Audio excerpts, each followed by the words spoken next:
Nope, do it again. Do it again, you got some more of the white stuff on there. Okay. One day this kid got catch. He was sitting in class and he was Boy, doing a good job. Huh? Johnny, what?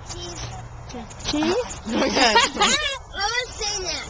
I know, you're supposed to say that when you get your picture taken, right? Cheese? You're doing a good job. But you know what this is? This is a movie of you. This isn't just a picture, this is a movie. Yeah?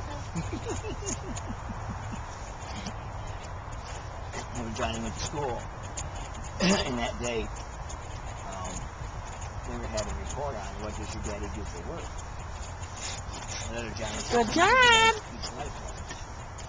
And the teacher said, well, what do you mean? He's like, how do you know? This is pretty nice. This is a nice picture of you, Mason.